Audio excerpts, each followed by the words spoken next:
তিনটি স্বপ্ন দেখলে বুঝবেন আল্লাহ আপনাকে ভালোবাসেন। ভালো করে বুঝেন, তিনটি স্বপ্ন যদি আপনি দেখেন বুঝবেন যে আল্লাহ আপনাকে মহাব্বত করেন, আল্লাহ আপনাকে ভালোবাসেন।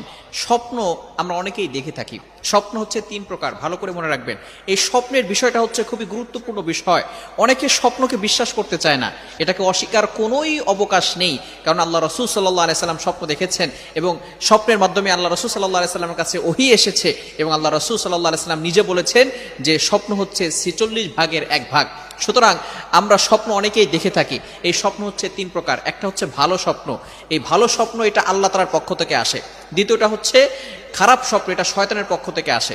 সুতরাং আরেকটি হচ্ছে ইচ্ছা স্বপ্ন, অর্থাৎ আপনি সারাদিন যে কাজগুলো করছেন এগুলো আপনি সেগুলোই রাতের বেলা স্বপ্ন দেখছেন। সুতরাং ভালো স্বপ্নগুলো আল্লাহ তাআলার পক্ষ থেকে আসে। তিনটি স্বপ্ন যদি আপনি দেখেন মনে করবেন যে আল্লাহ আপনাকে ভালোবাসে।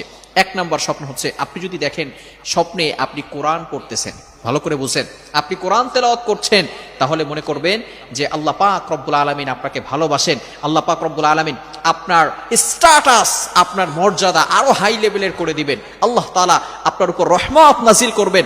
আপনার শান্তি নাই, আল্লাহ পাক রব্বুল আলামিন আপনার জন্য সুখের ব্যবস্থা করবেন। আল্লাহ পাক রব্বুল আলামিন আপনার উপর রহমত বৃষ্টির মতো নাজিল করে দিবেন এবং আপনার সম্মান আরো আল্লাহ তাআলা বাড়িয়ে দিবেন যদি আপনি স্বপ্ন দেখেন কোরআন শরীফ পড়তেছেন। নাম্বার 2, দ্বিতীয় নাম্বার স্বপ্ন হচ্ছে যদি আপনি দেখেন আপনি গোসল করতেছেন, তাহলে মনে করবেন যে আল্লাহ পাক রব্বুল আলামিন আপনাকে ভালোবাসেন। কেননা যে গোসল করার মাধ্যমে আমরা শরীরের যে দুর্গন্ধগুলো আছে, শরীরের যে ময়লা আছে, এগুলো আমরা গোসলের মাধ্যমে পরিষ্কার করে ফেলি, পরিচ্ছন্ন হয়ে যায়। সুতরাং আপনি যদি এই স্বপ্ন দেখেন যে আল্লাহ মুহাম্মদ ইবনে সিরিন রহমতুল্লাহি আলাইহি উনি বলে দিয়েছেন, এর ব্যাখ্যা হচ্ছে আল্লাহ পাক রব্বুল আলামিন আপনাকে পবিত্র করতে চাচ্ছেন।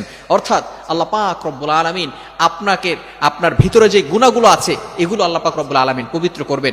এবং ভালো করে মনে রাখবেন, যখন বান্দার গুনাহগুলো আল্লাহ তাআলা মাফ করে দিবে, কোনো মাধ্যমে যখন আল্লাহ তাআলা মাফ করবে, তখন ওই বান্দার জন্য জান্নাতে যাওয়া সহজ হয়ে যাবে। আর আল্লাহ তাআলা যাকে ভালোবাসবেন আল্লাহ পাক রব্বুল আলামিন তাকে কিয়ামতের ময়দানে বলবেন, উইল গো টু প্যারাডাইস, তুমি জান্নাতে চলে যাও। ওই দিন আল্লাহ পাক রব্বুল আলামিন তাকে জাহান্নাম নয় জান্নাতে দিয়ে দিবেন। তৃতীয় নাম্বার হচ্ছে যদি আপনি স্বপ্নে দেখেন যে আপনি নামাজের মুসল্লায় বসে কান্না করতেছেন, আল্লাহ তাআলার কাছে তওবা করতেছেন, ইস্তেগফার করতেছেন, তাহলে আপনি কি করবেন?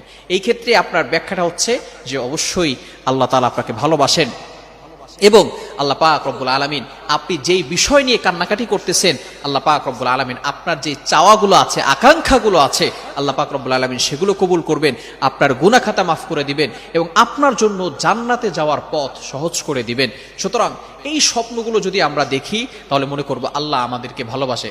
এখন যদি খারাপ স্বপ্ন দেখি তাহলে আমাদের কি করণীয়? যদি খারাপ স্বপ্ন আপনি দেখেন তাহলে মনে করবেন এটা শয়তানের পক্ষ থেকে আসছে, এটা আল্লাহ তাআলার পক্ষ থেকে নয়।